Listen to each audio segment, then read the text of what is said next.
नमस्कार साथियों, मैं कांस्टेबल सुरेश कुमार सिंगल पाठशाला जाखोद में आपका पुनः हार्दिक स्वागत करता हूं।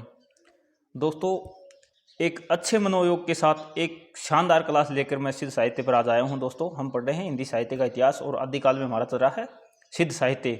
और पिछले वाली क्लास में हमने सिद्ध साहित्य का के जो कवि थे उनका क्रम देख लिया था और उसमें हमने सरैपा को पढ़ लिया था जो प्रथम सिद्ध कवि हैं। दोस्तों, एक बार थोड़ा सा सरैपा के बारे में थोड़ा बता देता हूँ और बाकी सही तरीके से आप पढ़ना चाहो तो उस क्लास को अवश्य देखना।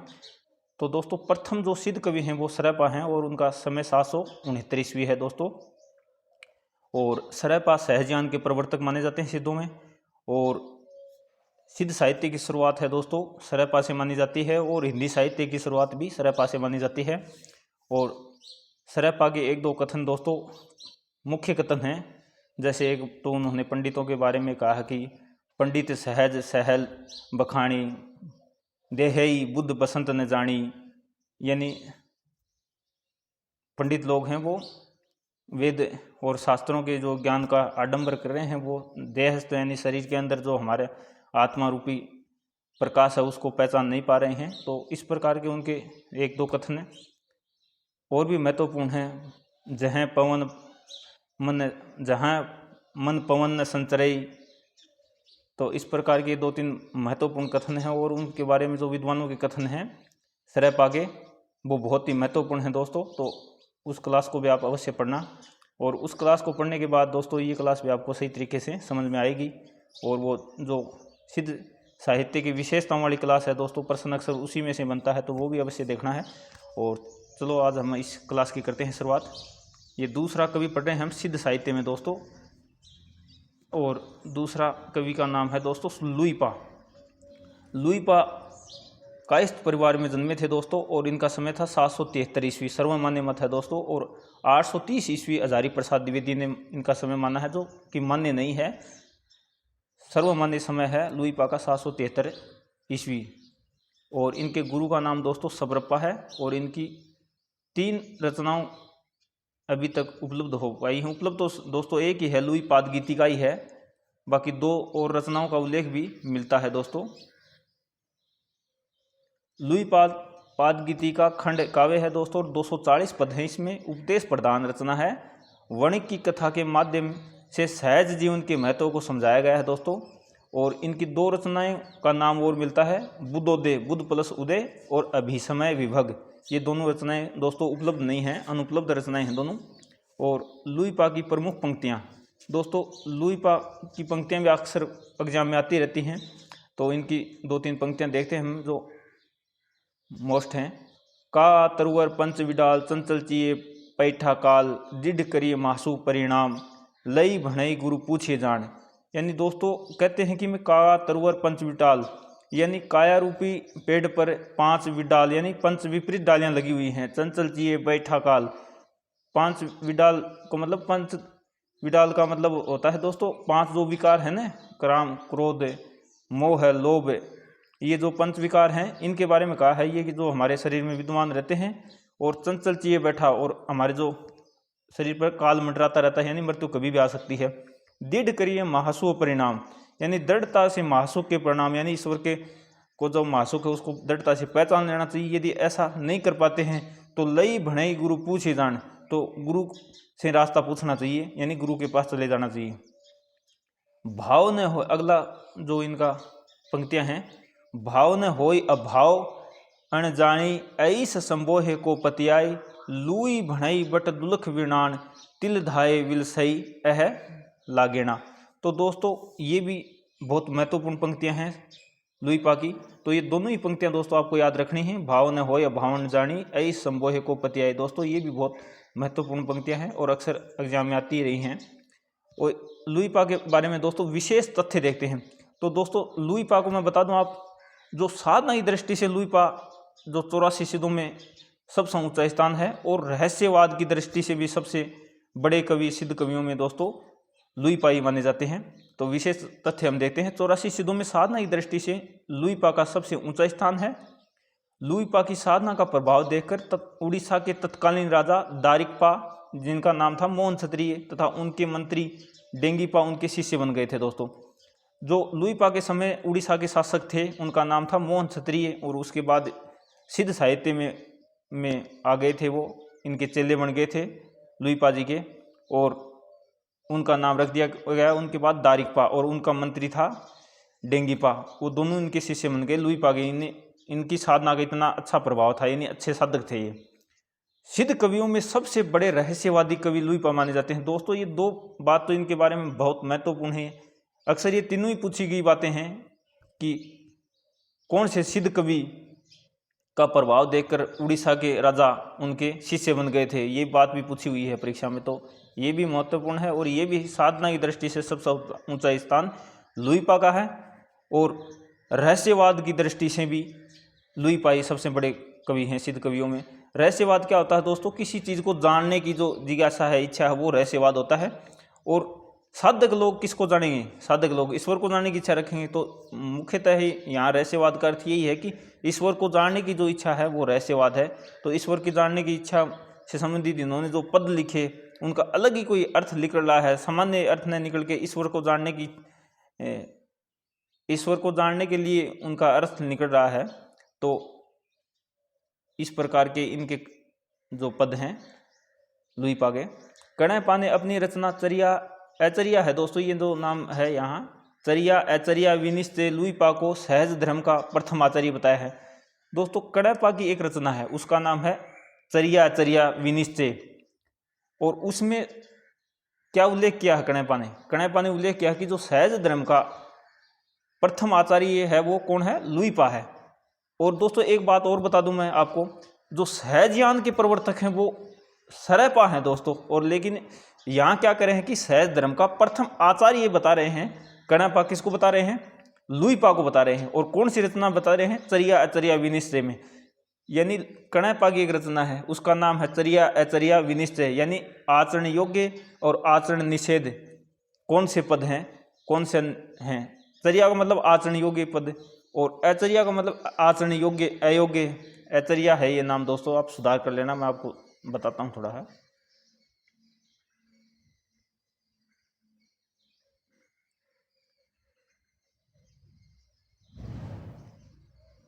यहाँ दोस्तों ये चर्या ऐचर्या नहीं है, ये नाम ऐचर्या है, ये चर्या है और ये ऐचर्या है, ये विनिश्चय है दोस्तों। तो इसमें लुईपा को सहज धर्म का प्रथम आचार्य बताया है। कणैपा की रचना है ये, कणैपा ने बताया है इसको।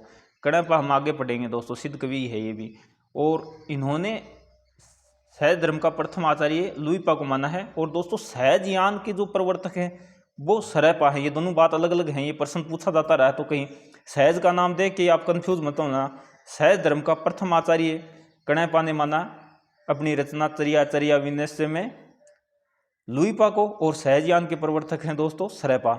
और लुईपा सरैपा राजा धर्मपाल 770 ईस्वी से 810 के समकालीन थे दोस्तों। इनका समय आपको पता ही है, मैंने समय कल वाली क्लास में आपको बताया था सभी का, कि सरैपा 769 ईस्वी हैं, लुईपा 773 ईस्वी हैं, और सबरपा 780 ईस्वी हैं दोस्तों। तो तीनों का समकालीन है ये राजा धर्मपाल के, क्योंकि राजा धर्मपाल 770 से 810 ईस्वी में उन्होंने राज किया है। तो ये तीनों समकालीन हैं राजा धर्मपाल के, जो पाल वंश के राजा थे। तो आपको ये भी पता होना चाहिए कि सिद्धों को कौन से वंश का संरक्षण प्राप्त था। तो सिद्धों को पाल वंश राजवंश का संरक्षण प्रदान था दोस्तों, ये भी मैंने आपको बताया था पिछले वाली कक्षा में। लुईपा के बारे में विद्वानों के कथन, यानी लुईपा के बारे में विद्वानों ने क्या क्या कहा है, तो वो देखते हैं। प्रभावशाली सिद्ध होने के कारण सिद्धों में इनका स्थान प्रथम है दोस्तों। इतना यानी प्रभावशाली, साधना की दृष्टि से मैंने बताया ना कि मतलब साधना की दृष्टि से सबसे बड़े जो सिद्ध हैं वो लुईपा हैं। रहस्यवाद की दृष्टि से सबसे बड़े सिद्ध हैं वो लुईपा हैं। और इनकी साधना इतनी थी कि वो उड़ीसा के जो राजा थे दारिकपा और उनके मंत्री डेंगीपा इनके शिष्य बन गए थे।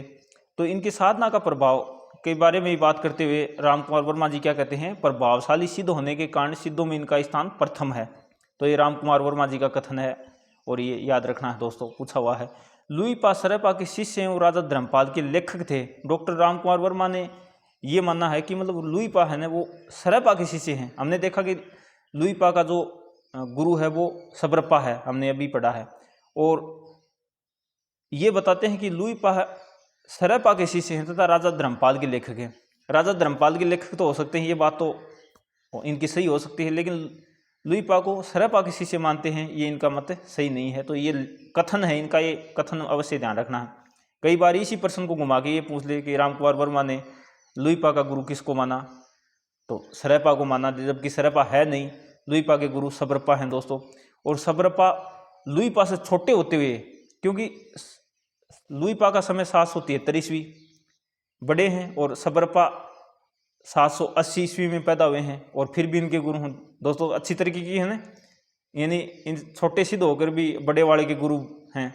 तो कई बार साधना गुरु शिष्य की परंपरा की दृष्टि से क्रम पूछ लिया जाता है, तो ये भी याद रखना है। पहले सरैपा 769 ईस्वी, उसके बाद लुईपा 773 ईस्वी, सबरप्पा 780 ईस्वी, और उसके बाद दोस्तों 820 में हम पढ़ेंगे किसको, कणैपा को, या कृष्णपा नाम है। और इसके बाद पढ़ेंगे 833 में दारिकपा, और इसके बाद जो 3 हैं वो डेंगीपा, और उनको वो 840 है उनका समय दोस्तों। तो ये हमने पढ़ा लुईपा। तो दोस्तों अब पढ़ते हैं अगला सिद्ध कवि सबरप्पा। सबरप्पा का दोस्तों समय 780 ईस्वी के लगभग है, और क्षत्रिय वंश में पैदा हुए थे दोस्तों। वंश जी अक्सर पूछते रहते हैं इनके बारे में, गुरु कौन से वंश में हुआ, कौन सा कार्य क्षेत्र कहाँ पैदा हुए, तो इसलिए इनको ऐड करना बहुत ज़रूरी समझा मैंने। लुईपा समय 780 के लगभग, वंश क्षत्रिय, और गुरु हैं सरैपा दोस्तों। तो इनकी प्रमुख रचनाएं चर्या पद, आचरण संबंधी पदों का संग्रह। कई बार ये पूछ लिया जाता है कि चर्या पद क्या है, तो चर्या पद में क्या है, तो आचरण संबंधी पद हैं दोस्तों, पदों का संग्रह है चर्या पद। और कुल कितने पद हैं चर्या पद में, 106 पद हैं, और मुक्तक रचना है दोस्तों, और 2 आछंद में है। 106 2 आछंद हैं, मुक्तक रचना है, चर्या पद आचरण संबंधी पद हैं दोस्तों, सबरप्पा की रचना है। और इनकी दूसरी रचना है महामुद्रा वज्रगीति, जो साधनात्मक रचना है दोस्तों, साधना के बारे में बताया गया है उसमें।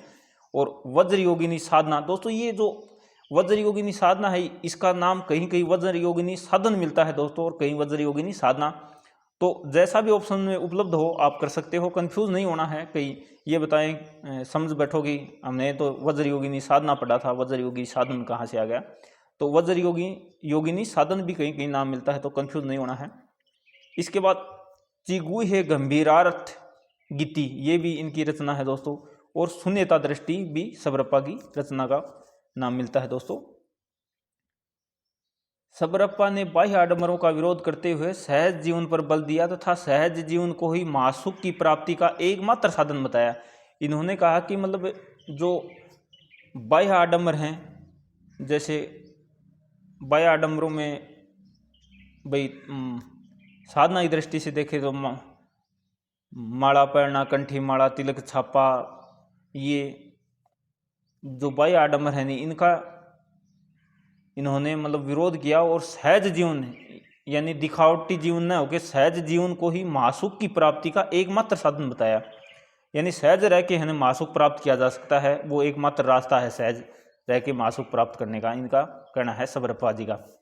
और सबरप्पा की प्रमुख पंक्ति दोस्तों, इनकी ये एक प्रमुख पंक्ति है और कई बार अक्सर में एग्जाम में आती रहती है। छाड़ू छाड़ू माँ मोह विषम दुंदोली, महासुखे विसलती सबरो लैया गुण महोली। यानी माया को छोड़ो और जो संसार का दमंद्व है, विषम दमंद्व है, उसको छोड़ो। माया रूपी जो विषम दमंद्व है उसको छोड़ो और महासुख को जो प्राप्त करने का रास्ता है उसको अपना लो। ये इनका संदेश है दोस्तों। और ये पंक्तियाँ याद रखनी है आपको, छाड़ू छाड़ू माया मोह विषम दुंदोली, ये अक्सर आती रहती हैं एग्जाम में। इसके बाद दोस्तों अगले सिद्ध कवि हैं कणैपा। कणैपा का समय 820 के लगभग माना जाता है दोस्तों। इनका नाम कर्णप्पा भी मिलता है और कृष्ण वर्ण के कारण होने के कारण इनको कृष्णपा भी कहते हैं दोस्तों। तीनों नाम याद रखने हैं, कणैपा, कर्णप्पा और कृष्णपा। और कर्नाटक के कैसे कैपरी चल रहे हैं दोस्तों, कर्नाटक के ब्राह्मण परिवार में जन्मे थे। कणैपा नाम, कृष्णपा, कर्णपा और कर्नाटक में जन्मे। और कार्य क्षेत्र इनका दोस्तों बिहार का सोमपुरी स्थान था। तो याद होना चाहिए आपको किसी भी तरीके से हो, कणैपा, कर्णप्पा, कृष्णपा, कर्नाटक, 820। और गुरु जालंधरपा थे कणैपा के, और कार्य क्षेत्र बिहार का सोमपुरी स्थान था दोस्तों। तो ये भी परीक्षा में आया हुआ प्रश्न है कि कौन से सिद्ध कवि का जो कार्य क्षेत्र था बिहार का सोमपुरी स्थान था। तो कणैपा या कर्णप्पा या कृष्णपा, जो भी आप उचित समझे कह सकते हैं, लेकिन याद तीनों रखने हैं दोस्तों, कंफ्यूज न हो इसलिए। और इनके जो समकालीन राजा थे, कणैपा के समकालीन राजा थे देवपाल, ये भी पाल वंश के राजा थे दोस्तों। और कणैपा की रचनाओं की संख्या दोस्तों 74 है, और राव सांकृत्यायन ने 32 रचनाएं मानी हैं कणैपा की, लेकिन सर्वमान्य मत है कि इनकी रचनाओं की संख्या 74 है। तो दोस्तों ये सबसे इम्पोर्टेंट प्रश्न इनके बारे में यही बनता है कि कौन से सिद्ध कवि की सर्वाधिक रचनाएं हैं। तो कणैपा की हैं सर्वाधिक रचनाएं 74 हैं दोस्तों, इससे अधिक किसी ने भी नहीं लिखी। और इनकी जो उपलब्ध रचनाएं हैं वो देखते हैं। कणैपाद गीतिका और चर्या अचर्या विनिश्चय 355 दोहा छंद हैं इसमें, और उपदेश प्रधान मुक्तक रचना है दोस्तों, और मूल विषय है रहस्यवाद और दार्शनिकता। दोस्तों ये जो इनकी 2 रचनाएं उपलब्ध हैं, बाकी का उल्लेख नहीं मिलता, अनुपलब्ध रचनाएं हैं दोस्तों, ये भी अनुपलब्धि हैं, उपलब्ध नहीं है दोस्तों, इनका नामों का ही उल्लेख मिलता है। और कणैपाद गीतिका और चर्या चर्या विनिश्चय 355 दोहा छंद है इसमें। मैंने बताया था पहले, हम लुईपा के बारे में पढ़ रहे थे, तो लुईपा को सहज धर्म का प्रथम आचार्य बताया था कणैपा ने, चर्या चर्या विनिश्चय में अभी पढ़ा हमने दोस्तों। तो ये भी इनकी रचना है, और कणैपाद गीतिका ये याद रखना है। इनके बारे में प्रश्न अक्सर यही आता है कि सर्वाधिक रचना करने वाले कौन से सिद्ध हैं। तो कणैपा हैं दोस्तों, 74 रचनाएं मिलती हैं। और इनके बारे में तथ्य देखते हैं। सिद्धों में सर्वाधिक रचना करने वाले कणैपा हैं, ये देख लो, अब मैंने नोट लगा के भी लिख रखा है यहाँ। कणैपा के पांडित्य से प्रभावित होकर अधिकांश सिद्ध इनके शिष्य बन गए। दोस्तों ये जो विद्वत्ता में, पांडित्य में मतलब अच्छे थे ये, और इनकी जो पांडित्य या विद्वत्ता का प्रभाव देखकर अधिकांश सिद्ध इनके शिष्य बन गए थे कणैपा के। दोस्तों साधना की दृष्टि से तो लुईपा बड़े हैं, और रहस्यवाद की दृष्टि से भी, और ये पांडित्य या विद्वत्ता की दृष्टि से श्रेष्ठ कवि हैं दोस्तों, ये नीचे लिख रखा है। काव्य कला की दृष्टि से कणैपा श्रेष्ठ और बड़े कवि। काव्य कला की दृष्टि से भी दोस्तों, काव्य कला की दृष्टि से हैं तभी तो इन्होंने 74 रचनाएं लिख दी। तो ये भी याद रखना है। इनके बारे में प्रश्न है, सबसे अधिक रचना करने वाले जो सिद्ध कवि हैं कणैपा, और काव्य कला की दृष्टि से सबसे बड़े और श्रेष्ठ कवि कौन से हैं। तो कणैपा हैं दोस्तों। और ये एक कथन भी मिलता है इनके बारे में, कणैपा पांडित्य और कवित्व में बेजोड़ हैं, ये राव सांकृत्यायन ने कहा है इनके बारे में दोस्तों। तो ये हुई कणैपा की बात। और कणैपा की पंक्तियां हैं दोस्तों, एक कण की जई मंत्रण तंत्र, ये याद रखनी है लाइन दोस्तों, इनके बारे में पूछी हुई है ये। और हालो डोंबी तो पूछी मी सद्भावे, सदगुरु पा पइये जाइब पूर्ण जिए उणारा जिण उरा। तो ये भी याद रखनी है। ये दोस्तों जो सिद्ध साहित्य में हमने पहले पढ़ा कि जो एक महिला सहयोगी होती है उसको कहते हैं ये डोमिनी, भैरवी, महामुद्रा, महामाया उसका नाम है, और उसी को पुकारते हुए ये उनके कथन है। हालो डोमी तो पूछी भी सद्भावे, सदगुरु पापे जाय भी पूर्ण जिए नुआ। तो दोस्तों ये याद रखने हैं। नगर बाहरे डोंबी तोहरी कुड़िया छई, छोई जाई सो बाह्य नाड़ियाँ। और इसके बाद इनका चौथा कथन है, आगम वे पुराणे पंडित मान बहंती, पक श्रीपल आई जिम वारेंती, वाह रीत भ्रमयती। तो दोस्तों ये कहते हैं कि जो पंडित लोग हैं वो वेद पुराणे पंडित मान बहंती, उनके जो आडंबर कर रहे हैं उनको सही, उनको ज्ञान नहीं है वेद पुराण पढ़ के, वो उनकी स्थिति ऐसी है जिस प्रकार श्रीफल, पके हुए श्रीफल, पक श्रीफल अलियल, जो पके हुए श्रीफल के बाहर भंवरा मंडराता रहता है, उसी प्रकार जिम बाहरेती भ्रमेती, ये भी जो वेद शास्त्र पर पढ़ के यानी सही जो रास्ता है ईश्वर प्राप्ति का वो नहीं अपना पा रहे हैं। इनकी स्थिति उसी भंवरे के समान है जो एक पके हुए श्रीफल के बाहर मंडराता रहता है। तो ये कथन भी इनका बहुत महत्वपूर्ण है दोस्तों, याद रखना है। इसके बाद 5वीं सिद्ध कवि पढ़ रहे हैं हम, ये दोस्तों नाम सही कर लेना, मैं PDF में सही करके डालूंगा दोस्तों ग्रुप में, आप चिंता मत करना।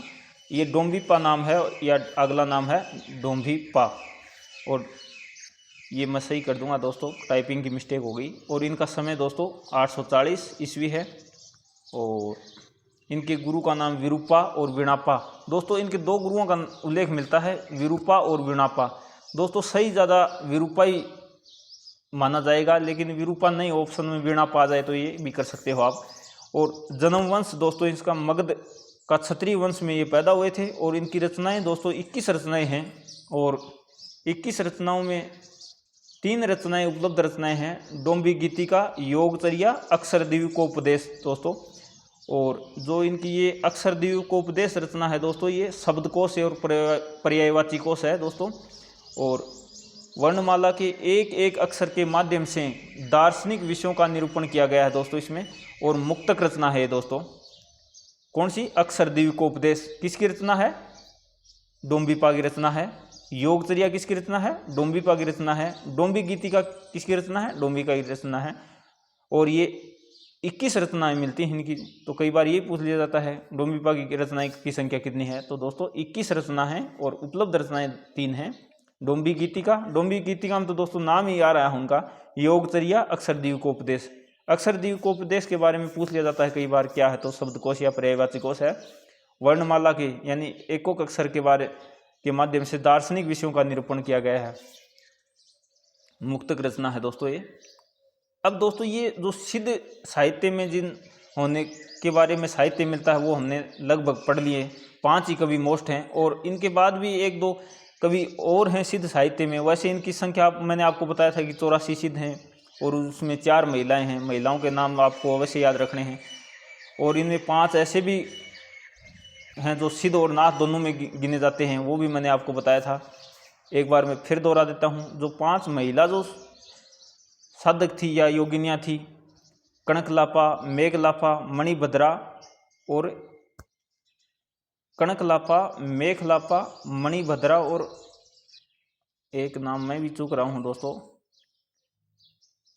लक्ष्मीकरा। दोस्तों लक्ष्मीकरा, कनकलापा, मेघलापा और मणिभद्रा, ये 4 हैं दोस्तों। और जो सिद्ध और नाथ दोनों में गिने जाने वाले जो 5 साधु हैं, उनका नाम है मच्छिंद्रनाथ, जालंधरनाथ और चरपटनाथ, नागार्जुन और गोरखनाथ। दोस्तों ये बहुत महत्वपूर्ण बात है, इसलिए मैं आपको बार बार दोहरा रहा हूँ, बीच में भी ये बात आ गई तो मैंने बताया। अब इनके बाद जो ये बाकी के जो बचे हुए जो सिद्ध कवि हैं, इनके बारे में जो 1-2 इनकी रचनाओं का उल्लेख मिलता है, तो कई बार किस्मत खराब हो तो प्रश्न बन सकता है। बाकी यहाँ से अक्सर प्रश्न आता नहीं है दोस्तों, लेकिन इनको भी मैंने शामिल कर दिया क्योंकि हमें पढ़ना है बारीकी से एकदम, कहीं कोई प्रश्न छूटे नहीं और हम आसानी से पेपर कर पाएँ, ऐसा मेरा प्रयास रहा है दोस्तों। तो ये भी हम 5-6 देखते हैं। 5 इनमें दारिकपा, जिनका समय 833 ईस्वी है दोस्तों, और इनकी रचनाओं के नाम मिलते हैं दारिकपा रसानुभूति वर्णन। दोस्तों दारिकपा का समय 833 और 2 रचनाएं का उल्लेख मिलता है इनकी, दारिकपा रसानुभूति वर्णन और महागुह्य तत्वोपदेश। दोस्तों ये दोनों रचना किसकी हैं? दारिकपा की हैं। 833 इसका समय है। और इसके बाद विरूपा, और इनका समय 833 ईस्वी है, और इनकी जो रचना का नाम मिलता है वो योग दर्शन सार है दोस्तों। इसके बाद कुक रिपा 840 और योग भावनोपदेश और चर्यापद, इनकी 2 रचनाओं का उल्लेख मिलता है। इसके बाद भूकसुकपा, दोस्तों इनकी रचना का नाम बोधि चर्यावतार है। और इनके बाद जालंधरपा है दोस्तों। जालंधरपा की रचना का नाम है, 3 रचनाओं का उल्लेख मिलता है, वियुक्त मंजरी गीति, हुकारचित और भावनाक्रम दोस्तों। कमलप्पा की रचना है दोस्तों चर्या गीत, और आर्य देवपा है, उनकी रचना है दोस्तों कावेरी गीतिका। तो ये था दोस्तों हमारा जो सिद्ध साहित्य आज पूरा हुआ। और सिद्ध साहित्य में दोस्तों जो इतनी गहराई से और इतने अच्छे तरीके से आपको पढ़ाया है कि कोई भी आप एग्जाम दे लेना, सिद्ध साहित्य में इससे बाहर कोई भी प्रश्न नहीं जाएगा दोस्तों। सिद्ध साहित्य में ज़्यादातर प्रश्न बनते हैं विशेषताओं में, तो विशेषताओं वाली क्लास और क्रम वाला जो पिछली कक्षा में हमने पढ़ा, क्रम वाले और उससे पहले पढ़ा वो सिद्ध साहित्य की विशेषता, वो आपको अवश्य देखना है। यदि सिद्ध साहित्य के प्रश्न सही करना चाहते हो तो ये तीनों क्लास आप अच्छी तरीके से देख लेना। 15-15 मिनट की 15-20 मिनट की क्लासें हैं दोस्तों। इसके बाद आपका सिद्ध साहित्य में कोई प्रश्न गलत नहीं होगा, ये मेरा दावा है दोस्तों। और यदि आप नए हैं तो हमारे चैनल को सब्सक्राइब कीजिए। हम आपको फ्री पढ़ा रहे हैं दोस्तों, और बढ़िया प्रमाणिक और अच्छा मैटर दे रहे हैं दोस्तों। और इस क्लास की या अन्य क्लासों की PDF आप प्राप्त करना चाहते हैं तो सिंगल पाठशाला जाखोद के नाम से हमारा ग्रुप है और टेलीग्राम चैनल है, और इसी के नाम से हमारा जो व्हाट्सएप ग्रुप भी है, और इसी के नाम से यूट्यूब चैनल है दोस्तों। तो आप हमसे पढ़ना चाहते हैं या हम पर विश्वास जता रहे हैं तो वीडियो को लाइक कीजिए, सब्सक्राइब कीजिए, ताकि आने वाली क्लास भी आपको प्राप्त हो सके। और मिलते हैं अगली क्लास में। अगली क्लास में हम पढ़ेंगे दोस्तों रसो साहित्य, जो आदिकाल में महत्वपूर्ण साहित्य है, और उसके बारे में पढ़ेंगे। और मिलते हैं अगली क्लास में। तब तक के लिए आपके उत्तम स्वास्थ्य की कामना करता हूँ। जय हिंद, जय भारत।